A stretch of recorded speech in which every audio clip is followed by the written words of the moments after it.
things to be wary. No. Sorry, I'm gonna do it. I'll get it this time. Classic. Hey, what's up, guys? Welcome to another episode of Official Vintage TV. I'm Tyler. I'm the owner of Official Vintage. Today we've got a super cool episode where we're going through how to identify a vintage item or a vintage t-shirt. We're going to show you the do's and don'ts and what to do and what not to do when identifying a vintage item. But yeah, let's get started. So first things first, when you're looking for a vintage item, you got to look at the tags. So I've got a whole bunch of tags here that we're going to go through. Some of the ones that you most likely see on the 90s tees. So let's go through them.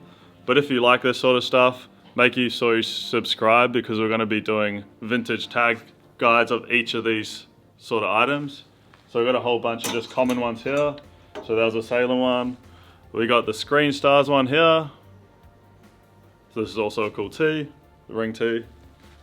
We've got a Brockham tag on the next one, on the nice little Pink Floyd.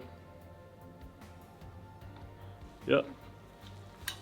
Next tag, we've got probably the most common tag we see is the Fruit of the Loom, as you can see here. So that's probably the most common tag you see in 90s vintage t-shirts or vintage sweaters. The next one, we got a Hanes Heavyweight. Also another common one that you see a lot of, on mostly a lot of those graphic tees or sports team tees. The next one, we got another Fruit of the Loom. But this is a different one. Next one, we got Logo Athletics. So this is mostly for all sports team t-shirts. It's probably the last common one that I'm going to show you. We got the Hanes Ultra Weight tag. This is where most of the rock tees and stuff were printed on, but we'll go through that later. So when you're looking for vintage items, the first thing to look at is where the item is made from. As you can see in most of those tees, the items were made in the US. So most of the 90s stuff came out of the US. It was better quality to what the quality is today. Stuff to not look for when you're looking for vintage items is a print-on tag, so no tag at all, it's just sort of printed on, which you see the modern day sort of stuff's printed on. But yeah, those are some of the stuff to look for. Next step when we're looking for vintage items is most of these items are all time-stamped. So say here, they've all got a timestamp down the bottom here, as you can see. So this one says 1997. Come up a bit closer. As you can see, so most of these items are time-stamped. A few of them aren't, but that's how you sort of get a gauge on what date. Or normally they have a big number on it like this. This would be like 1998. So obviously it's sort of made in 1998, depending when the promo was out or whatnot. So another thing to look at for when you're identifying a vintage tee is the stitching in the tees. This is a double stitch, as you can see. I'll bring it closer. That's a double stitch tee. I'll show you a single stitch tee. We got one right here. See this one? Yep, so that's a single stitch. This is a double stitch. You'll hear that term thrown around a lot in the vintage community. But mostly what that means is most of the 90s tees were printed with the single stitch. And then from the sort of 2000s, late 90s, that's when the double stitch sort of came around. But yeah, as you can see, this is 1998, still double stitched. But yeah, don't get disheartened if you see a double stitched 90s tee, it's still valuable.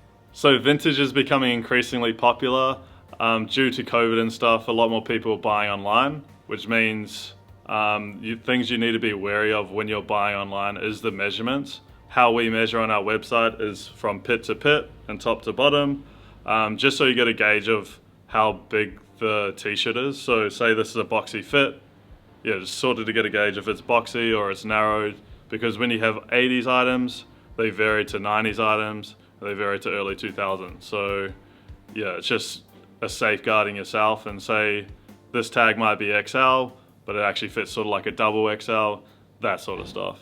So if you're reselling or wanting to start up your own vintage company, some tips would be trying to find stuff without stains, just because a lot of people like the vintage look, but they want to have a clean t-shirt as well. But say personally for me, I like a lot of wear and stuff on my t-shirts. I like a lot of holes and that sort of stuff, but other people don't. And if you're wanting to resell it on for the price that you wanted to resell it for, it's probably best that it's in top tip condition. But yeah, that's if you're a reseller. So another thing to be looking at is bootleg. We did a whole podcast about it. We're going to put the link in the top corner. But yeah, so we sort of go through what it is, but pretty much what bootleg is knockoff of the real thing. Say Tommy Hilfiger, there'd be a knockoff brand of that, but some of the bootleg stuff goes for more than the actual thing they're trying to knock off, because a lot of the stuff has got more unique designs. There's normally sort of one-on-one and you can't really sort of find it anymore.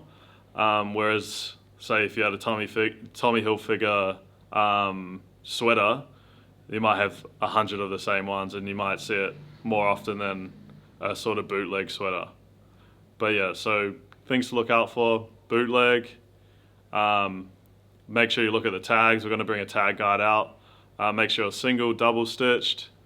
But yeah, also another thing to see when you're identifying a vintage item is whether the t-shirt has fade or not. There can be dead stock items which has just been sitting around for 30 years, but most things when you see a vintage item, it's mostly faded or the color's worn out of it. But yeah, there's some of the things that you can look to identify vintage items. At the end of the day, vintage is one-off, so one item that you might see, you might never sort of see again. But say if I like something, you might not like it, and vice versa. That's why I like vintage so much, because it's super individualized. But yeah, say we go into the same shop and we can find two completely different things, but that's why vintage is so good. But yeah, till next time, make sure you like, subscribe.